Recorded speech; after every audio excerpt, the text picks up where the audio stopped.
Yun mga kaibon, so nandito tayo ngayon sa may Porac dahil may kukunin tayong mga ibon. Bali kakalabas lang natin ng Mega Dike. So iniintay natin yung kamitap natin dito mga kaibon. Bali pagdating nyo dito, didiretso tayo sa kanila mga kaibon, dun sa kanyang aviary para makita natin ng personal at makapili tayo nung mga kukunin nating ibon. So bali makikita nyo na yung mga ibon na kukunin natin pagka nasa bahay na tayo mga kaibon. So update ko na lang kayo mamaya.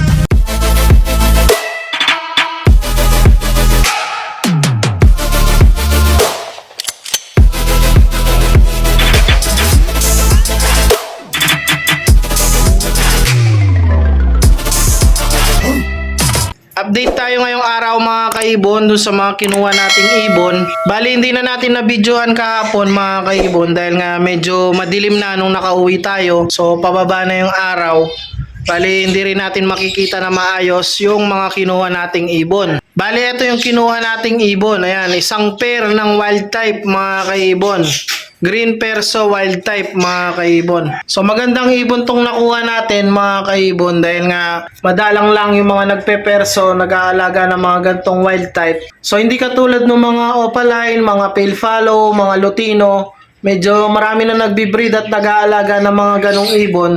So yung mga gantong wild type perso, medyo madalang yung mga breeder na nag-aalaga. Dahil nga medyo mataas din yung price mga kaibon pero magandang klaseng ibon. Bali banded pair sila mga kaibon, matured, mag 1 year old na. So breeding age na mga kaibon, pwede na nating isalang. Kaya nilagay na natin sa breeding cage mga kaibon, may nest box na sila dyan. And then mga ilang araw magbibigay na tayo ng nesting material mga kaibon.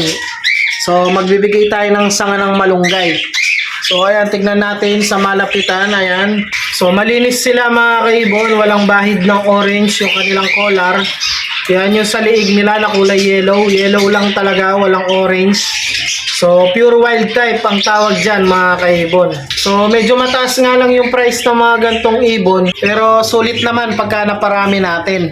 So ayan nga yung nakuha natin kahapon mga kaibon. Bali ang plano ko sana is Lutino Opa yung kukunin natin.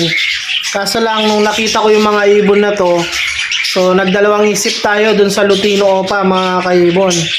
Kaya naisip natin na ito na lang mga kaibon yung kukunin natin. Dahil nga nung nakita ko mga kaibon is sobrang ganda, nagustuhan ko yung kulay.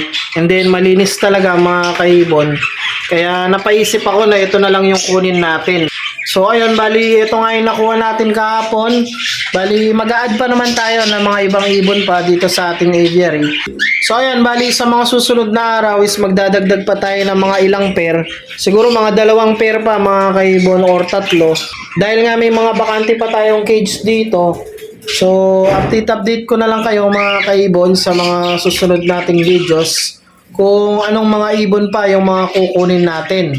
So bali bumalik nga tayo sa Alps 2 mga kaibon dahil nga medyo nainip tayo sa mga GCC natin. Kaya kumukuha ulit tayo ng mga Alps 2 pero piling mutation na lang mga kaibon.